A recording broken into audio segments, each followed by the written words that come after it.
지난 수요일 말씀드렸듯이 7, 8월 보내며 조금은 이제 특별한 그런 시간을 가지면 좋겠다라는 생각에 한 주제의 말씀을 갖고 계속해서 지금 보려고 합니다.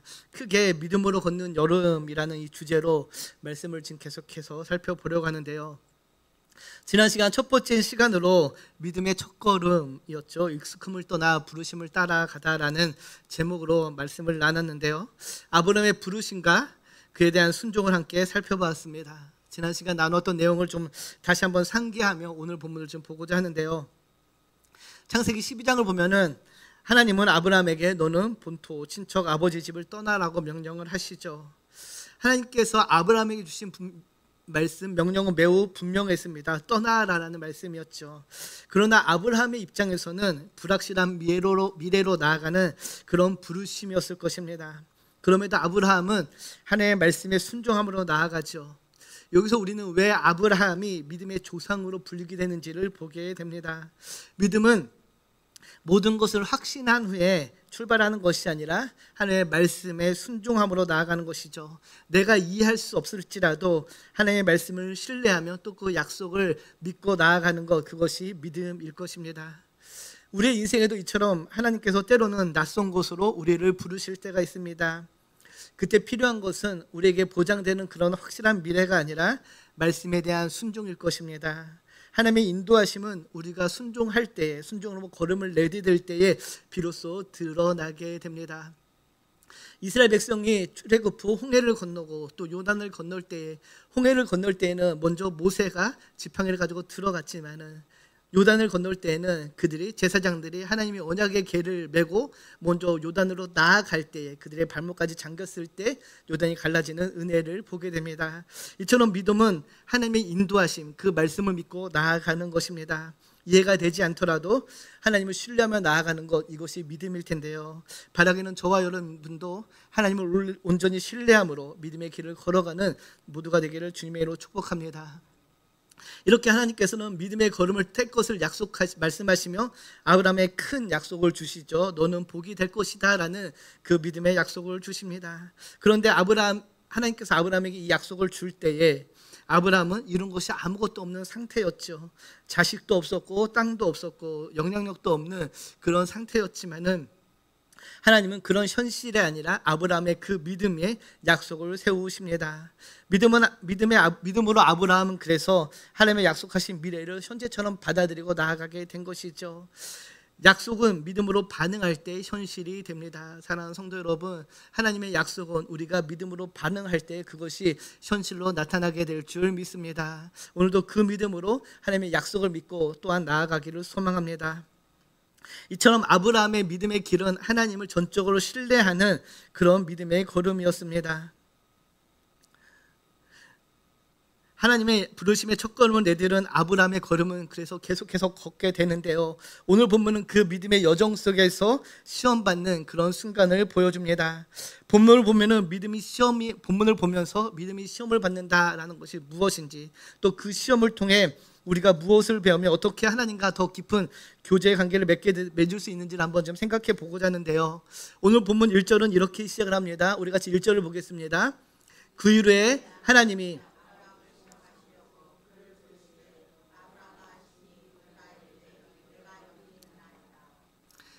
1절의 시작은 그 일 후에라고 이야기하죠. 여기서 말하는 그 일 후에는 어떤 일들을 가리킬까요? 기본적으로는 앞선 창세기 22장 이전에 있었던 일들이죠.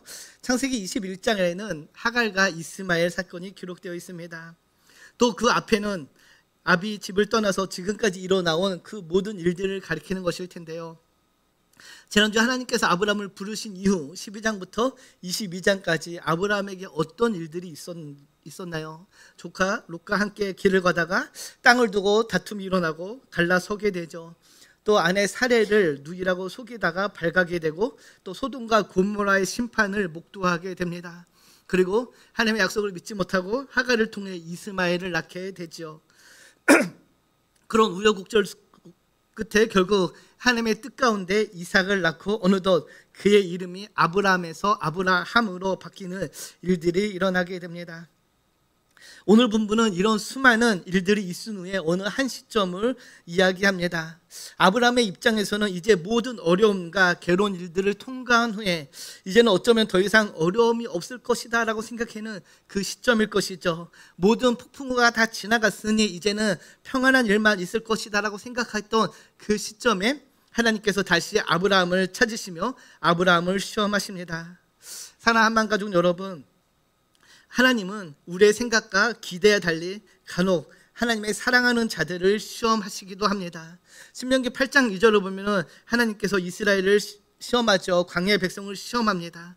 또 사사기를 보면은 가나안 정복 후에도 원주민들을 쫓아내지 않고 두어서 이스라엘을 시험하셨죠. 이 시험의 목적들이 무엇인가요? 바로 그들이 여호와 하나님의 말씀을 듣고 순종하는지를 보기 위함이었습니다. 결국 하나님의 시험은 누군가를 넘어뜨리려는 그런 유혹의 시험이 아니라, 파멸시키기 위한 그런 시험이 아니라 믿음을 주고 또 겸손케 하기 위한 시험, 또 그들을 정금과 같이 단련시키는 그런 사랑의 손길이라는 것이죠. 그래서 우리가 잘 알고 있듯이 야고보서에 이렇게 이야기합니다. 우리 야고보서 1장 2절 3절을 좀 같이 보겠습니다. 내 형제들아, 너희가 여러 가지 시험을 당하거든 온전히 기쁘게 여기라. 이는 너희의 믿음의 시련이 인내를 만들어내는 줄 너희가 알미라. 주의 형제 야고보는 시험이 오면은 온전히 기쁘게 여기라라고 이야기하죠. 왜? 그 시험이 너희의 믿음을 더욱더 굳건하게, 단단하게, 견고하게 하게 할 것이기 때문이다라고 이야기합니다. 사랑하는 성도 여러분, 때론 우리도 시험을 받게 됩니다. 수많은 시험들이 우리의 삶에 있죠. 그때 야고보서의 말씀처럼 그 시험을 당할 때 온전히 기쁨으로 받아들이는, 그래서 우리의 믿음이 더욱더 그 시험을 통과한 후에 견고해지는 저와 여러분의 믿음 되기를 소망합니다. 그런데 1절을 보면 좀 재밌는 것이 있습니다. 1절에서 한글 개역개정을 보면은 그 이후에 하나님이 아브라함을 시험하시려고 라고 이야기하는데요. 개역개정 번역에서는 안 나타나지만은 히브리어 원문을 보면은 앞에 정관사 더가 붙어 있습니다. 그 하나님이라고 번역을 하는데요. 이것은 지금 아브라함을 시험하시려고 하는 그 하나님이 아브라함의 하나님, 이삭의 하나님, 야곱의 하나님이 되신다는 것이죠. 아브라함에게 언약을 주시고 이삭을 후손으로 주신 그 하나님임을 강조하고 있는 것입니다. 그래서 히브리어 언어를 보면 일반적으로 동사가 먼저 나오는 것이 맞는데요. 이 구절에서는 그 하나님이 그를 시험했다라고 기술합니다. 그 하나님을 강조하죠. 아브라함에게 언약을 주신 그 하나님이 또한 아브라함을 시험하신다는 것입니다. 앞서 말씀드렸듯이 우리를 은혜로 보살피고 인도하시는 그 하나님이 때로는 우리를 시험하십니다. 그 시험은 우리의 믿음을 더욱더 견고케 하기 위한 시험이라는 것이죠. 다른 누군가에 의한 시험이 아니라 바로 하나님으로부터 온다는 사실을 강조하고 있는 것입니다.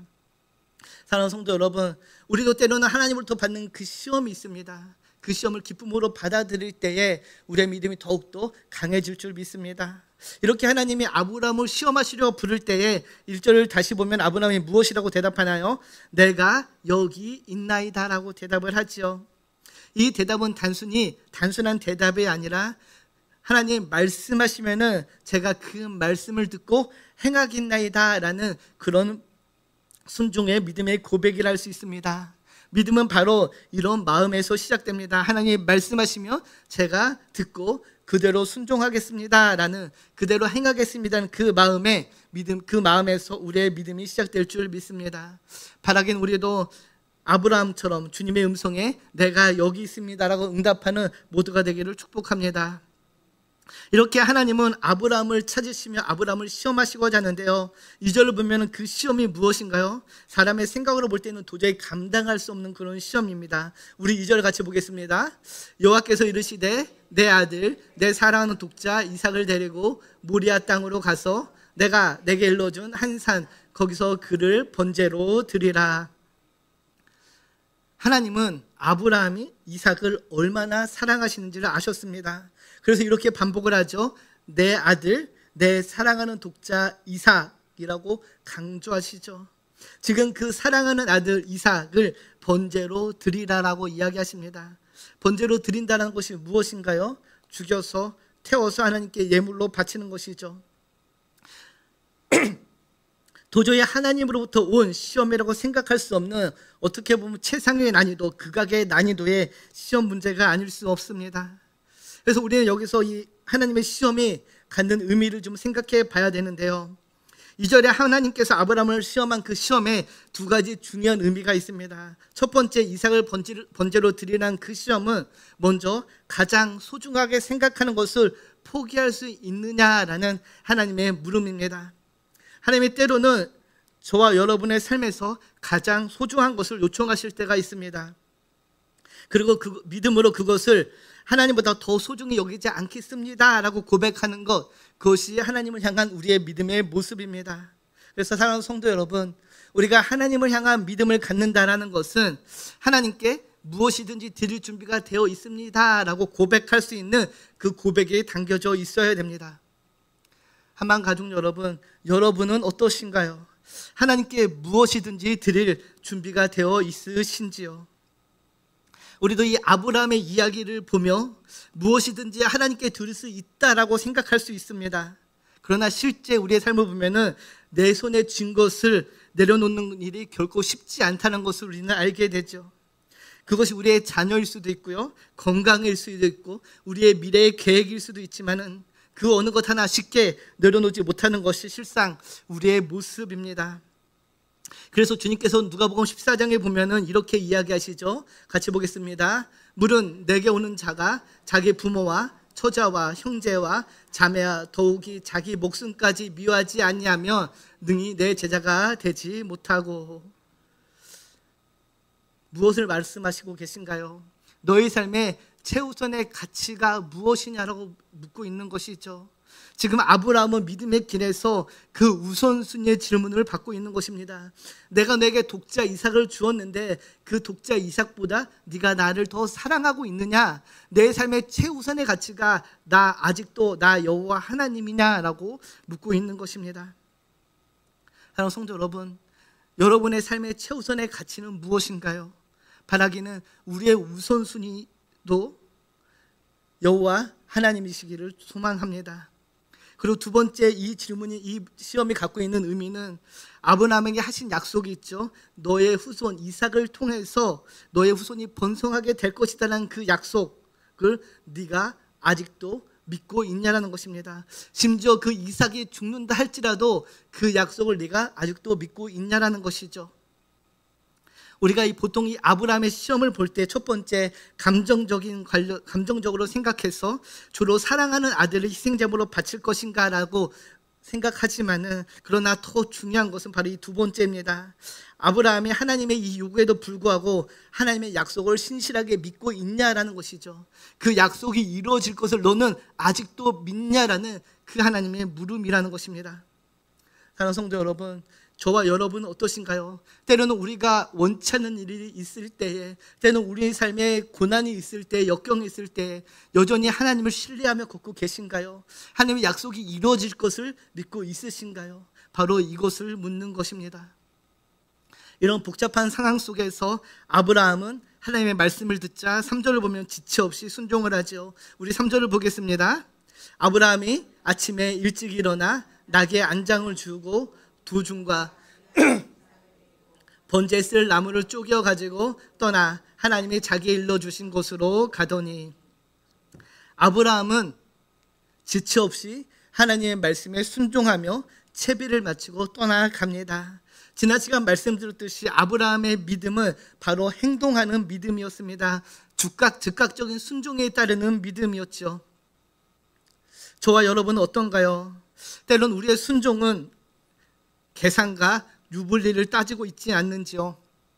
잣대를 가지고 이리저리 재면서 좀 더 상황이 정리되면은, 좀 더 확신이 생기면은, 좀 더 감정이 정리되면 이렇게 순종의 순간이 아니라 결단의 시간을 뒤로 미루고 있지는 않는지요? 그러나 성도 여러분, 믿음의 순종은 아브라함처럼 때론 이해가 되지 않더라도 그 순종으로 행함을 나타내는 것입니다. 어떻게 아브라함이 이렇게 즉각적으로 반응하며 순종할 수 있었을까요? 그는 머리로 이해되는 것보다 하나님을 신뢰했기 때문입니다. 그는 이해보다 신뢰를 선택했습니다. 그래서 하나님의 말씀에 지체 없이 순종할 수 있는 것이죠. 잠언 3장 5절을 보면 우리에게 이렇게 알려주죠. 너는 마음을 다하여 여호와를 신뢰하고 내 명철을 의지하지 말라. 여호와 하나님을 신뢰하며 너의 생각 이상에 있는 그 하나님을 온전히 신뢰하라고 하는 것이죠. 인간의 생각 밖에 있는 그 하나님을 온전히 신뢰함으로 나아가라고 이야기하고 있는 것입니다. 사랑하는 성도 여러분, 믿음의 시험은요, 때로는 우리가 이성의 계산을 멈추고 하나님의 선하심만을 바라볼 때에 걸을 수 있는 걸음이 바로 믿음의 걸음입니다. 우리가 계산하는 걸 멈추고 하나님을 온전히 신뢰하며 걸어갈 때 뗄 수 있는 것이 바로 믿음의 첫 걸음이라는 것이죠. 바라기는 시험에 닥쳐올 때 이 믿음의 걸음을 멈추지 마시고 하나님의 온전하심을 바라보며 선하신 하나님을 의지하며 나아가기를 소망합니다. 하나님은 언제나 선하십니다. 하나님은 언제나 선하실 때 이 선하다는 그 단어 토부는 온전하다, 완전하다, 또 옳다라는 뜻을 갖고 있습니다. 하나님은 언제나 옳으십니다. 그분이 정답입니다. 그래서 그분을 믿고 나아가는 것이 정답의 길을 가는 것이죠. 바라기는 아브라함처럼 계산이 아닌 순종의 행함이 있는 우리의 삶이 되기를 소망합니다. 그리고 이어지는 4절을 보면은 이렇게 이야기하죠. 우리 같이 4절을 봅니다. 제3일에 아브라함이 눈을 들어 그것을 멀리 바라본지라. 세배를 마치고 길을 떠나 3일의 시간이 흘렀습니다. 그리고 3일째 되는 날 멀리 목적지가 보이게 되죠. 성경은 그 3일의 시간 속에 아브라함과 이삭이 어떠한 대화도 기록하고 있지 않습니다. 어떤 일이 일어났는지를 알려주고 않죠. 3일의 시간이 삭제되었습니다. 우리가 그 3일의 시간을 한번 좀 생각해 봐야 됩니다. 이 사흘길 동안 아브라함은 무슨 생각을 했을까요? 또 아브라함을 조차 따라가는 아들 이삭은 무슨 생각을 했을까요? 아마도 이 사흘은 단순한 여정이 아니라 아브라함에게 있어서도 또 이삭에게 있어서도 긴 영적 씨름의 시간이었을 것입니다. 우리가 여기서 한 가지 분명하게 알아야 되는 것은 아브라함이 하나님의 명령을 듣고도 단순히 기계처럼 움직인 것이 아니라는 것이죠. 매튜 헨리라는 그 주석가가 있는데, 신학가가 있는데요, 그 사람이 주석을 보면은 아브라함이 감당해야 했던 그 내적 고뇌를 다음과 같이 설명을 합니다. 아브라함은 분명 사랑하는 아들을 죽이는 손이 되어야 한다는 사실 앞에서 깊은 갈등에 빠졌을 것이다. 하나님의 약속은 이삭을 통해 자손이 번성하리라고 하셨는데 지금 그 약속의 통로를 스스로 끊어야 하는 이 상황은 매우 모순처럼 느껴졌을 것이다. 그러나 그는 자신의 감정보다 하나님의 말씀을 더 신뢰했다. 그는 침묵 속에서 하나님의 뜻에 집중했다라고 설명을 합니다. 이처럼 믿음은 때때로 외롭고 고통스러운 길이 될 수 있습니다. 하나님의 뜻을 따르기로 결단했지만은 인간적인 정과 이성, 감정이 뒤엉켜져 있을 수도 있습니다. 그때 우리가 해야 될 것이 무엇인가요? 나의 감정보다 하나님의 말씀을 더 신뢰하는 것입니다. 침묵 속에서 하나님의 뜻에 집중하는 시간이 필요한 것이죠. 아마 이 3일의 길 동안 아브라함은 걸으면서 계속해서 하나님의 뜻을 묻고 또 물었을 것입니다. 사랑하는 성도 여러분, 우리의 믿음의 여정 속에서도 이런 불확실한 사흘의 길이 있을 수 있습니다. 하나님의 뜻을 따르기로 했지만은 아직 결과도 모르고 이유도 모르고 어떤 일이 있을지 모르는 그런 상황이 있을 수 있다는 것이죠. 그때 우리는 어떻게 해야 되나요? 하나님께서 주신 그 약속의 말씀을 붙잡고 묵묵히 걸어가야 하는 것이죠. 하나님은 아브라함에게 모든 것을 다 설명하지 않았습니다. 하지만 아브라함은 하나님을 알았죠. 그것으로 충분했습니다. 믿음은 하나님을 아는 그 지식에서 나오는 순종이라는 것이죠. 사랑하는 성도 여러분, 아브라함이 하나님을 알았습니다. 그 알은 단순한 지식이 아니라 긴 시간 동안 하나님과 동행함으로 알게 된 그 관계적인 알미죠. 우리가 야다라고 그러는 그 관계적인 알미입니다.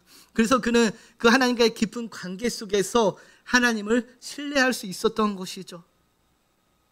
우리가 이 아브라함처럼 하나님과 깊은 교제를 나누며 동행함으로 믿음의 길을 걸어간다면 우리 역시 아브라함처럼 어떤 상황 속에서도 하나님의 약속을 신뢰하며 순종할 수 있게 될 것입니다. 그래서 우리에게 필요한 것이 무엇인가요? 하나님과의 깊은 교제이죠. 하나님과의 깊은 교제의 시간을 누리는 것, 그것이 무엇보다 더 중요하다는 것입니다. 기도를 통해, 말씀을 통해, 찬양을 통해 하나님과 깊은 교제를 나눌 때에 우리는 그 하나님을 알게 될 것이고 또 그 하나님의 뜻을 분별하게 될 줄 믿습니다. 바라기는 이 여름을 보내며 하나님과의 더 깊은 만남, 교제 시간을 가지시는 우리 한만교회 성도님이 되기를 주님의 이름으로 축복합니다. 그리고 마침내 침묵이 깨집니다. 7절을 보면 이렇게 알려주죠. 우리 같이 7절을 보겠습니다.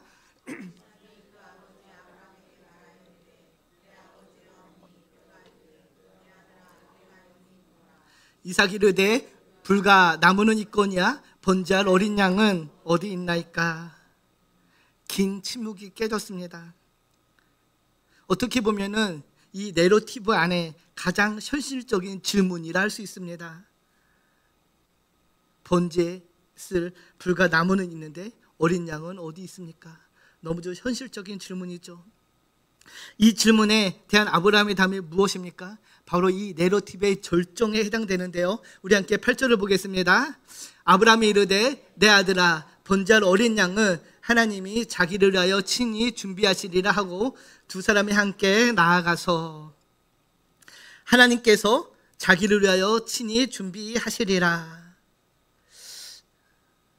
아브라함의 이 답은 어떻게 보면은 아들 이삭을 속이기 위한 답처럼 보여집니다.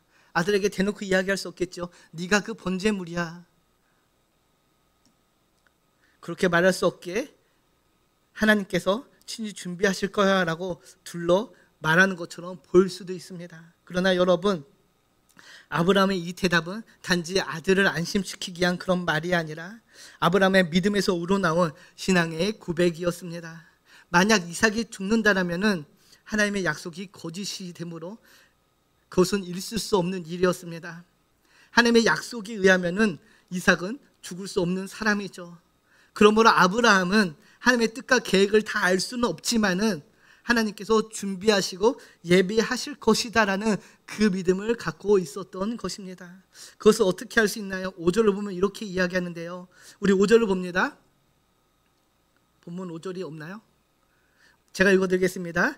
이에 아브라함이 종들에게 이르되 너희는 나귀와 함께 여기서 기다리라. 내가 아이와 함께 저기 가서 예배하고 우리가 너희에게로 돌아오리라 하고.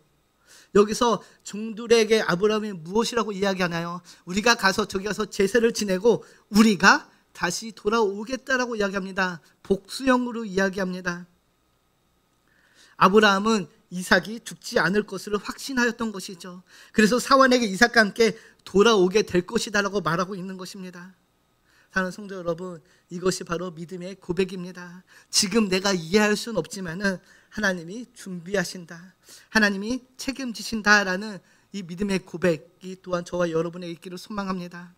그래서 로마서 4장 20절을 보면 이렇게 이야기하죠. 믿음이 없어 하나님의 약속을 의심하지 않고 믿음으로 견고하여져서 하나님께 영광을 돌리며. 믿음이 없어서 하나님의 약속을 의심하지 않았다라고 이야기합니다. 아브라함은 어떻게 될지는 알지 못하지만은 하나님께서 무엇을 예비하고 준비하실지는 모르지만은 그는 하나님께서 반드시 예비하고 준비해 계심을 믿었던 것입니다. 그렇게 모리아산에 도착한 아브라함은 하나하나 준비를 하죠. 돌을 쌓고 나무를 버려놓고 그리고 가장 사랑하는 아들, 언약의 아들 이삭을 결박하여 제단 위에 올리게 됩니다. 그리고 칼을 들어 그에게 손을 데려갈 때 10절을 보면은 손을 데려갈 때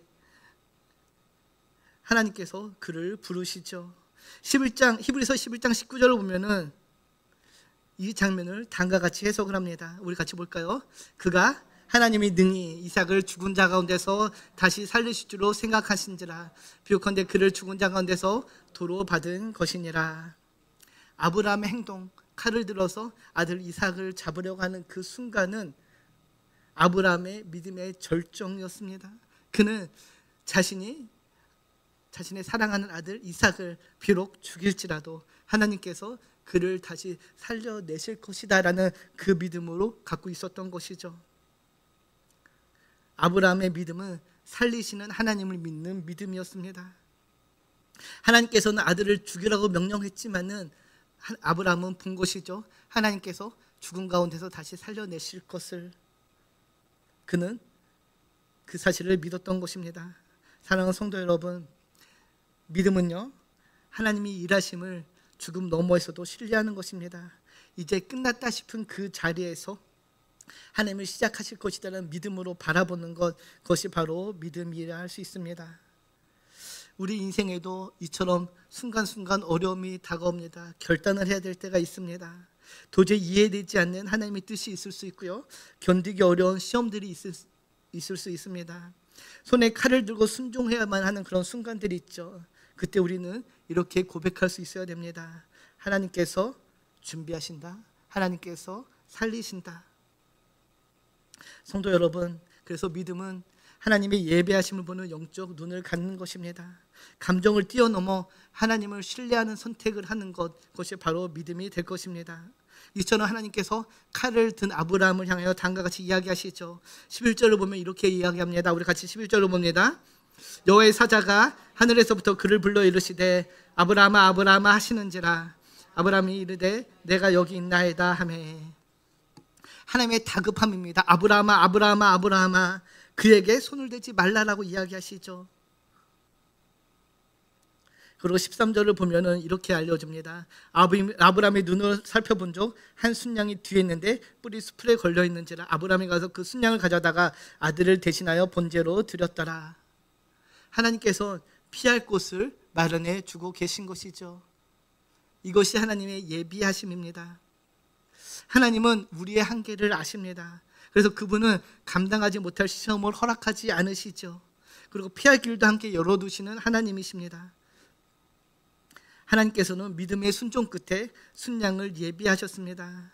이 순양을 그리스도의 모형이라고 보는데요, 결국 이 순양은 그 십자가에 달리실 예수님의 그림자이며 하나님께서 친히 준비하신 그리스도, 인류의 대속물이 모리아산에서 발견되고 예고된 것입니다. 사랑하는 성도 여러분, 믿음의 여정은 결국 우리로 하여금 하나님의 은혜를 보게 합니다.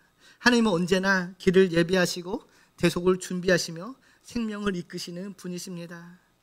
그 하나님을 향해 아브라함은 14절에 다음과 같이 고백하죠. 우리 같이 봅니다. 아브라함이 그 땅 이름을 여호와 이레라 하였으므로 오늘날까지 사람들이 이르기를 여호와의 산에서 준비되리라 하더라. 아브라함은 그 산을 여호와 이레라 부릅니다.